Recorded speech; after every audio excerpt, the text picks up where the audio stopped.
When Claire said those words, it didn't sound like anger. It sounded final, like she'd rehearsed it. Intimacy is over between us, Daniel. Just 7 words. Yet they cracked something inside me I thought was unbreakable. For months, we'd been distant, but I never believed it would end with a declaration so cold, so deliberate. She stood by the kitchen counter, arms crossed, as if she'd been waiting for the right moment to shut the door on everything we'd built. I didn't argue, couldn't. I just watched her walk past me, her perfume lingering like the ghost of something once beautiful. That evening, I sat alone in the living room, replaying her tone, her eyes, the absence of regret. Maybe that was what hurt the most. She didn't flinch. It wasn't a fight. It was a verdict. The following hours crawled by. I scrolled through old photos, wondering when the smiles had turned into strained poses. We'd been together for 9 years. We'd laughed, planned, survived hardships, yet somehow lost touch with the simplest thing, each other. But something about her certainty that night stirred something new in me, a quiet defiance. I showered, dressed, and left the house without saying a word. The air outside felt sharper, freer. I didn't have a plan, just an urge to feel alive again, to remember what it felt like to be wanted, seen, or simply noticed. I went to a small bar 2 blocks away, a place I hadn't visited in years. The bartender, Emma, recognized me. "Rough night?" she asked with a knowing smile. I just nodded. "You could say that." She poured me a drink and didn't press for details. There was something grounding about her silence. I told her about the words Claire had said, half laughing, half broken. Emma listened, and for the first time in months, someone actually did. We talked for hours, about work, music, random stories from our 20s. Nothing romantic, just human. But the ease of conversation, the laughter that came naturally, felt foreign and electric. When I finally looked at the clock, it was past midnight. "Thanks for listening," I said, finishing my drink. Emma smiled. "Sometimes people just need to be seen, Daniel. Even if it's only for one night." When I got home, the lights were still on. Claire sat on the couch, phone in hand, pretending not to care that I'd been gone. Her eyes flicked up briefly, scanning me. My change of clothes, the faint scent of whiskey and perfume. "You went out?" she asked, her tone almost casual. "Yeah," I replied. "Needed some air." She nodded, lips tight. "You didn't take long to move on." Her words caught me off guard. "Move on?"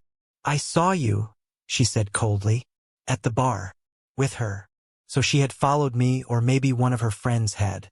Either way, she'd seen me sitting with Emma, laughing like someone who had finally shed his grief. And something in her expression told me it bothered her more than she expected. I didn't respond. Instead, I looked at her, really looked at her, and saw something flicker behind the mask.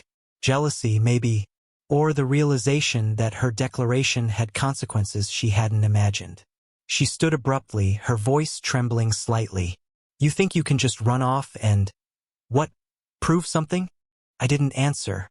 I didn't need to, because for the first time in a long while, she was the one unsure and I was the one calm. That shift, that moment of quiet reversal, changed everything that came next. Claire's voice wavered as she crossed her arms tighter, like she was trying to wrap herself in control she didn't actually have. "You can't just make me the villain, Daniel. I've been honest with you. I told you how I felt." I nodded slowly. "Yes, you did. You declared it like a judge passing sentence.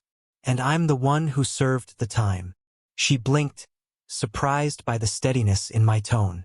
For years, I'd been the one chasing, fixing, apologizing for things I didn't even do.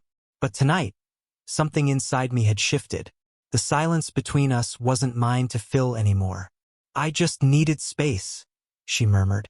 "It wasn't supposed to be a competition." "Then why are you angry?" I asked quietly. "You said intimacy was over.